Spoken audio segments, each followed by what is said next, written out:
Praise the lord. దేవుని పరిశుద్ధమైన నామమునకు మహిమ కలుగును గాక. ప్రభువు పేరట మీ అందరికీ హృదయపూర్వక వందనాలు. ఈ ఉదయకాలము దేవుని వాక్యాన్ని విందాం. ద్వితీయోపదేశ కాండము 28వ అధ్యాయము 6వ వచనము. నీవు లోపలికి వచ్చినప్పుడు దీవింపబడుదువు, వెలుపలికి వెళ్ళునప్పుడు దీవింపబడుదువు. ప్రియమైన వాళ్ళరా, ఇక్కడ ఎవరైతే ప్రభువు యొక్క మాట శ్రద్ధగా వింటారో, అంతేకాకుండా ప్రభువు ఆజ్ఞాపిస్తున్న ఆజ్ఞలన్నిటినీ అనుసరించి నడుచుకుంటారో, అటువంటి వారందరినీ కూడా ప్రభువు దీవిస్తాను అంటున్నాడు. ఇంటి లోపల ఉన్న, ఇంటి వెలుపటికి వెళుతున్న 2 రకాల దీవెనలు ఇక్కడ కనబడుతున్నాయి. లోపలికి వచ్చినప్పుడు దీవించబడతారు, వెలుపలికి వెళ్ళినప్పుడు కూడా దీవించబడుతున్నారు. చూడండి, ఇలాంటి దీవెన పొందుకోవాలి అంటే చేయాల్సిన పని ఒకటే, దేవుని మాట శ్రద్ధగా వినాలి.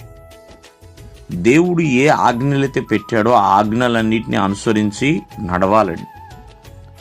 చూడండి, దేవుని దీవెన ఊరకనే రాదు.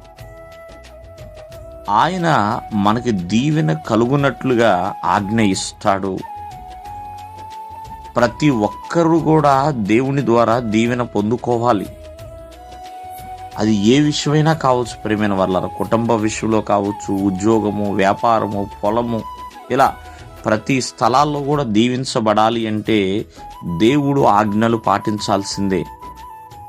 దేవుని మాట శ్రద్ధగా వినాల్సిందే. ప్రియమైన వాళ్ళ అలా విన్నవారు, ఆజ్ఞలు అనుసరించి నడుచుకున్నవారు దీవించబడ్డారు.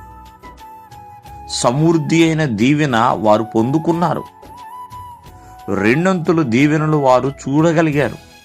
కారణం ఏంటంటే దేవుని మాట పెడచెవి పెట్టలేదు, కొట్టిపారేయలేదండి, శ్రద్ధగా విన్నారు.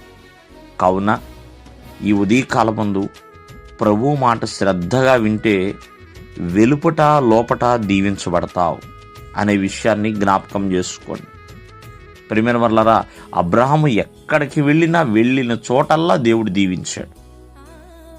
కారణం ఏంటంటే ఆశీర్వాదానికి ఆ కారకుడుగా మారిపోయాడు, పాత్రుడుగా మారిపోయాడు.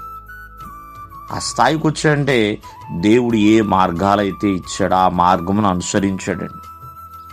దేవుని మాట ఏ సమయంలో అయినా సరే విన్నాడు. అంతే, అది ఎంత కష్టమైనా సరే చిత్తము ప్రభువా అన్నాడు. ఆ రీతిగా ప్రతి ఒక్కరూ కూడా దీవించబడతారు. దేవుడు మిమ్మల్ని ఆశీర్వదించును గాక. ఆమేన్.